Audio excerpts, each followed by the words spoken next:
आज हम मनुष्य के 3 शरीरों के बारे में जानेंगे कि मनुष्य के 3 शरीर कौन से हैं जिनका शास्त्रों में वर्णन मिलता है, जो कि हैं स्थूल, सूक्ष्म और कारण। ये तीनों शरीर किस चीज से मिलके बनते हैं और ये तीनों शरीर हैं क्या, इसी के ऊपर आज हम थोड़ी सी चर्चा करेंगे।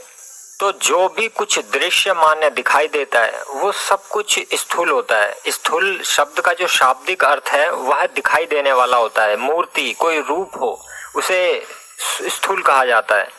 तो मनुष्य जो भी कुछ देखता है उसको स्थूल कहा जाता है। मनुष्य अपने शरीर को देखता है, अपने भौतिकी शरीर को देखता है, हाथों को देखता है, पैरों को देखता है, ये सब स्थूल शरीर के हिस्सा है।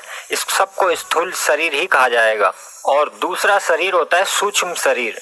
तो सूक्ष्म शरीर वह होता है जो कि दिखाई नहीं देता, अदृश्य है, जिसको देखा नहीं जा सकता, उसको सूक्ष्म कहा जाता है। और सूक्ष्म शरीर जो है वो भी भौतिकी शरीर जैसा ही है, उसके पास भी सब कुछ मौजूद है, लेकिन फिर भी वो सूक्ष्म है और उसको देखा नहीं जा सकता। कह सकते हैं कि सूक्ष्म शरीर जो है वो है ऊर्जा का बना हुआ है, प्राण ऊर्जा का बना हुआ है सूक्ष्म शरीर।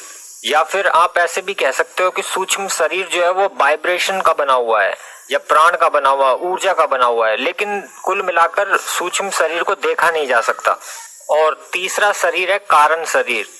तो कारण शरीर जो है वह बनता है भावनाओं से, इच्छाओं से।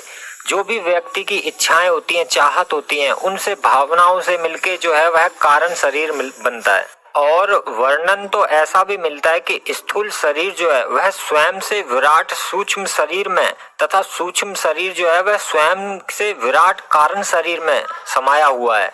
लेकिन इन तीनों शरीर को प्रेरित जो करता है, प्रेरित करने वाला कौन है? प्रेरित करने वाला जो है वह परम पुरुष परमात्मा है। और वह परम आत्मा जो है वह इन तीनों से भिन्न है, अलग है।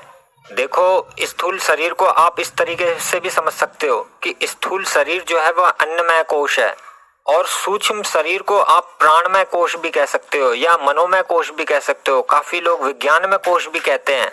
और जो कारण शरीर है उसको आनंदमय कोश कहा गया है, वह आनंदमय कोश से संबंधित माना जाता है।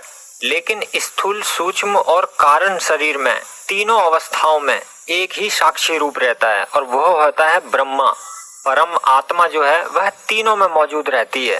तो जो परम आत्मा है वह तीनों शरीर से संबंध रखती है और तीनों शरीर के साथ में रहती है, और वो ही साक्षी तीनों अवस्थाओं में एक ही ब्रह्मा स्थित है। ओम नमः शिवाय।